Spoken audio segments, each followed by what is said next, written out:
Cannabis is the strongest natural fiber. It was used for rope, parachutes, a replacement for steel, and even the word canvas comes from the word cannabis. It easily grows everywhere and is actually used to reclaim land once abandoned. It grows in poor soil conditions and can grow more crops and yield more plant matter than most other crops out there. In 1619, the King of England ordered farmers in the American colonies that they, quote, must grow cannabis, and even allowed people to pay their taxes in cannabis. George Washington grew cannabis, and even the Declaration of Independence was written on it. By 1850, there were over 8,000 plantations of 2,000 acres or more that grew cannabis. Cannabis was so prevalent that it was actually pictured on the 1914 $10 Federal Reserve note that showed the wealth of our nation in manufacturing and agriculture, specifically the cannabis harvest featured on the left.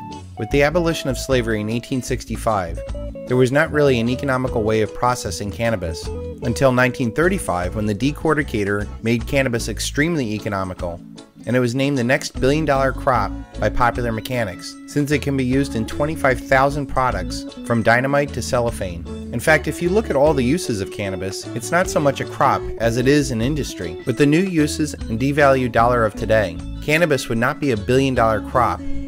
I believe it would be a trillion-dollar industry. The most basic reason why cannabis is illegal is simple economics. What would the effect of cannabis being legalized to the paper, corn, cotton, alcohol, tobacco, prescription drug, prison, and even banking industries? How many of the 45 million Americans hooked on powerful antidepressants that have been known to cause homicidal and suicidal psychotic breaks would be better off smoking cannabis? How many less prisoners, prisons, police, court, drug raids, seizures would there be if cannabis was made legal? How much money would the medical and industrial complex lose if people knew that cannabis cured cancer, like in this recent Harvard study? How much money and power would flow out of the money centers if nature was made legal? The person perhaps most responsible for making cannabis illegal is William Randolph Hearst. You know, that billionaire megalomaniac propagandist warmonger that is depicted in Citizen Kane, pining over a childhood toy on his deathbed after wasting his entire life pursuing power over others. Delightful in Cuba, stop. Could send you prose poems about scenery, but don't feel right spending your money. Stop. There is no war in Cuba. Signed, Wheeler. Any answer? Yes, dear Wheeler, you provide the prose poems. I'll provide the war. That's fine, Mr. When he was not starting the Spanish-American War for American imperialism with his yellow journalism, he was the chief propagandist against cannabis, because now with the decorticator in 1935, cannabis became a huge threat to the millions he had invested in the timber industry.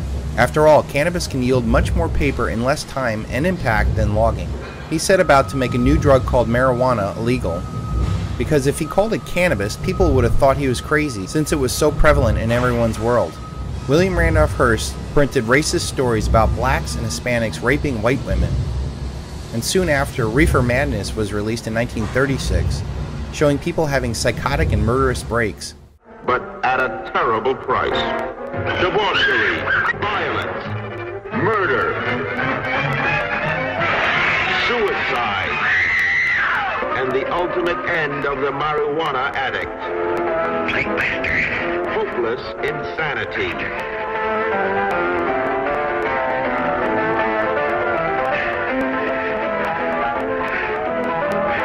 See this important bill now,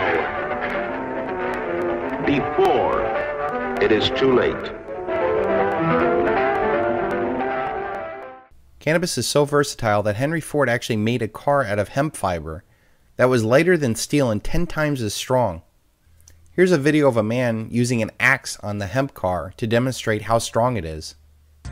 The magic ingredient is hemp. It's in the body panels, it's in the rear spoiler, and it's also being used in the manufacture of the seats. Take a look at the exterior of the house. This is hempcrete. It's a mixture of hemp, lime, and water. Henry Ford not only used hemp fiber to build the car, he even used hemp oil to fuel it. In fact, Rudolph Diesel, who invented the diesel engine, originally used hemp oil to power his car.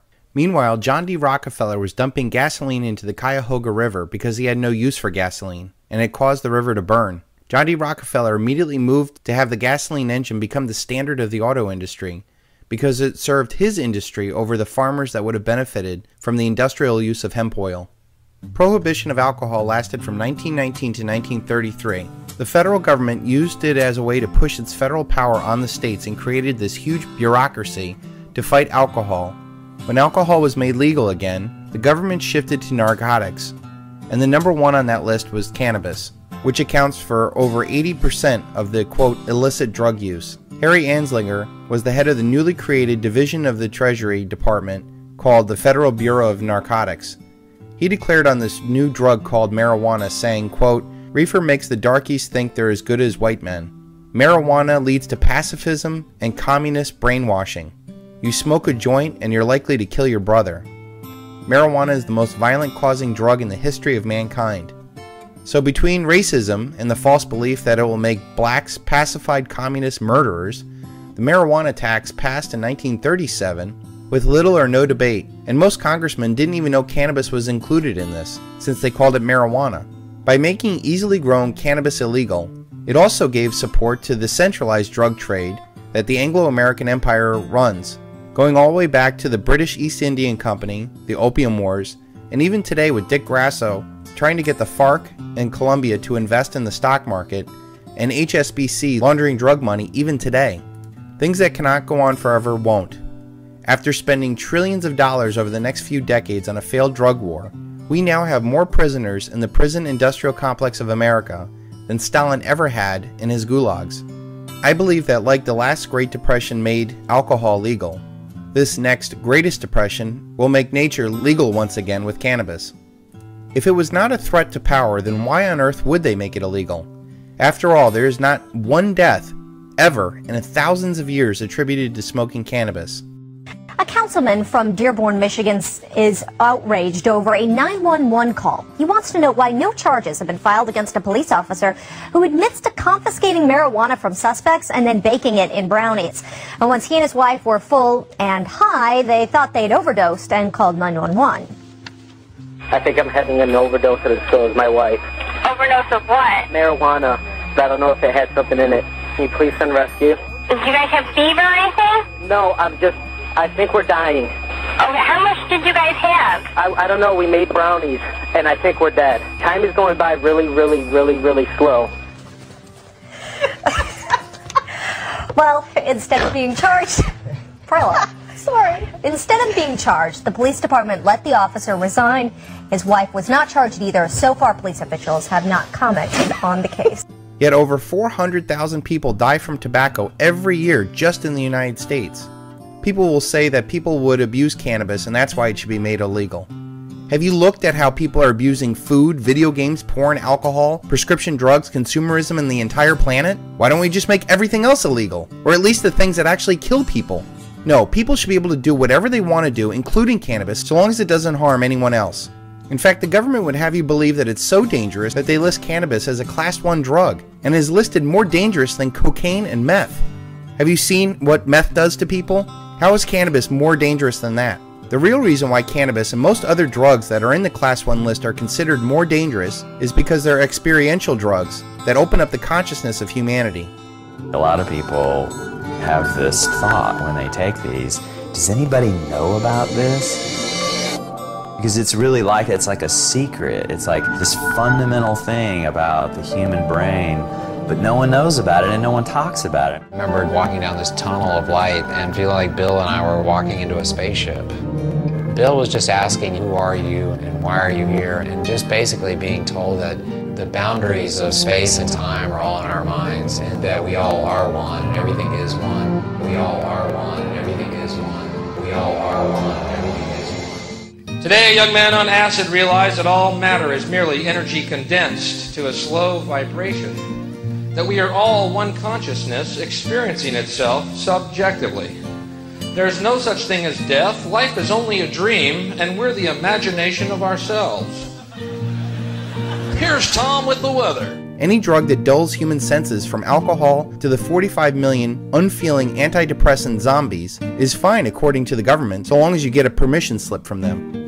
But natural drugs like cannabis, ayahuasca, psychedelic mushrooms, peyote are illegal because they open up the human consciousness beyond the illusion of the control world and reveal that there is a deeper, more powerful existence than what is forced in front of us. As we come to the close of the Age of Oil, and the men that warped our reality with the latest revolution of this debt and death paradigm start to fade away, humanity is going to be faced with a choice to either continue spreading debt and death through collectivism and building unsustainable and dangerous worlds for our children, or are we finally going to become conscious and realize that we are all one and start to build societies that are sustainable and resonate with nature? I believe that silver and cannabis will be the two most important commodities to deal with the collapse of the debt and death empire built on the back of oil. Silver will be used as money to replace the petrodollar and will be a key component into the next generation of industries that will blossom out of the ashes of the current collapse. Cannabis will also have a major role, as millions of people will no longer have access to their antidepressants, gasoline, or cheap clothes from China. Cannabis will fill the natural solution for the problems of humanity. Look for more states to make gold and silver legal tender and legalize cannabis, because those states will be the ones that come out of this collapse the fastest and strongest.